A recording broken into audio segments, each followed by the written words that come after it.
నేను రైలు ప్రయాణంలో ఓ ఊరు వెళుతుండగా నేను కూర్చున్న బోగీలో నా సీటు కింద కాళ్ల దగ్గర ఒక పాత నలిగిపోయిన పర్సు కనిపించింది.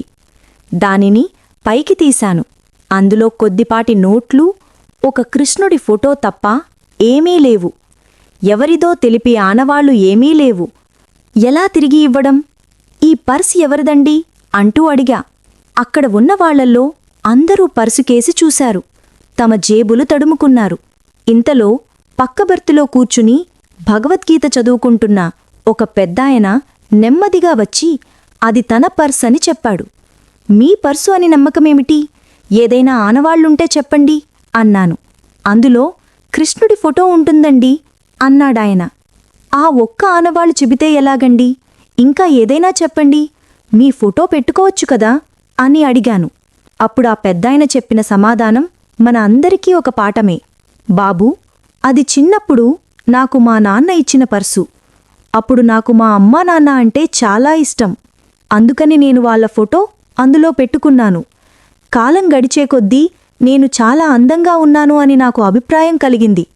అందుకని నేను అప్పుడు పర్సులో నా ఫోటో పెట్టుకున్నాను. నాకు ఉద్యోగం వచ్చి పెళ్లి అయ్యింది. నా భార్య చాలా అందగత్తె. నాకు ఆమె అంటే చాలా ప్రేమ. అప్పుడు ఆమె ఫోటో పర్సులో పెట్టుకునేవాణ్ణి. ఇంకో 2 సంవత్సరాలకి నాకు కొడుకు పుట్టాడు. వాడంటే నాకు చాలా ఇష్టం. వాడికోసం ఆఫీస్ వదలగానే ఇంటికి వచ్చి వాడితోనే లోకం అన్నట్టుగా గడిపేవాణ్ణి. వాడిని భుజాలమీద మోస్తూ రోజంతా గడిపేవాణ్ణి. వాడిని నా పక్కనే పడుకోబెట్టుకునేవాణ్ణి. వాడే నా లోకం. అప్పుడు పర్సులో వాడి ఫోటో పెట్టుకునేవాణ్ణి. వాడి ఇప్పుడు అమెరికాలో ఉన్నాడు. నా భార్య 3 సంవత్సరాల క్రితం చనిపోయింది. కొడుకు నన్ను మరిచిపోయాడు. నాకెవ్వరూ లేరు. ఇప్పుడు భయం వేస్తోంది. ఈ వయసులోనేగా తోడు కావాలి.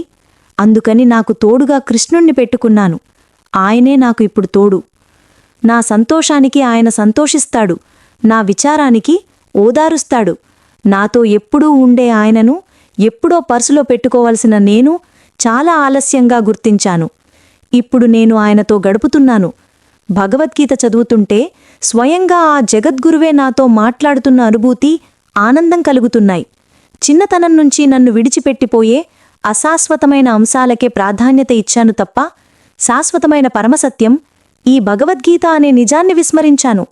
జీవితం అర్ధభాగం పైగా గడిచిపోయిన తరువాత ఈ బ్రహ్మవిద్యపై శ్రద్ధ కలిగినందుకు సంతోషించాలో, కనీసం 190 మందికి పైగా ఇప్పటికీ దేవుని ఉవాచపై శ్రద్ధ లేనందుకు విచారించాలో తెలియడం లేదు అన్నాడు ఆ పెద్దాయన. ఆయన మాటల్లో ఆవేదన, ఆయన కళ్లల్లో పలుచటి నీటి చెమ్మ లీలగా కనిపించాయి. నేను మారు మాట్లాడకుండా పర్సు ఆయనకు ఇచ్చేశా. పక్క స్టేషన్లో రైలు ఆగింది. నేను దిగవలసినటి అక్కడే. రైలు దిగి నెమ్మదిగా నడుచుకుంటూ వెళుతున్నా ఆలోచనలు మాత్రం వేగంగానే సాగుతున్నాయి.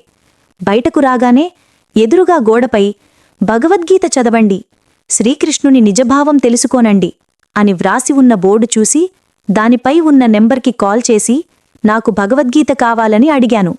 ఫోన్ రిసీవ్ చేసుకున్న వ్యక్తి నేనున్న రైల్వే స్టేషన్కి 20 నిమిషాల ప్రయాణ దూరంలో ఉన్నానని, మీకు ఆలస్యమవుతుంటే మీ అడ్రస్కి తెచ్చిస్తామని చెప్పాడు. గంట సమయమైనా నేను ఇక్కడే వేచి ఉంటాను. వెళితే భగవద్గీత గ్రంథంతోనే ఇంటికి వెళుతాను అని చెప్పాను. సుమారు 25 సంవత్సరాల వయసు ఉన్న వ్యక్తి అర్ధగంటకి బైకుపై వచ్చి నా నంబర్కి కాల్ చేశాడు. అతన్ని చూసి చెయ్యి బైకెత్తి పిలిచాను. అతను దగ్గరకు వచ్చి భగవద్గీత నా చేతిలో పెడుతూ ఆలస్యమయ్యింది, క్షమించాలి అన్నాడు. ఆ మాటల్లో మర్యాద, నిజంగానే భగవద్గీత ఇంత సంస్కారం నేర్పుతుందా అని చిరునవ్వు నవ్వి ఆ గ్రంథం యొక్క వెల చెల్లించి ఆ వ్యక్తికి కృతజ్ఞతలు చెప్పి ఆటోను పిలిచాను. ఆ పెద్దాయన చెప్పింది నిజమే. భగవద్గీత పట్టుకుని అడుగులు వేస్తుంటే స్వయంగా ఆ దేవదేవుడే నా చెయ్యి పట్టుకుని నడిపిస్తున్నట్టుగా అనిపిస్తుంది. భగవంతుడు తప్ప మనల్ని కాపాడేవాడే లేడు.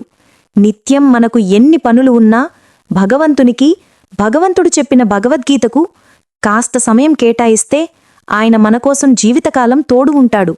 ఆయనని అర్జునుడిలా శరణు వెడితే మనకు జీవితమంతా తోడుగా ఉండి నడిపిస్తాడు.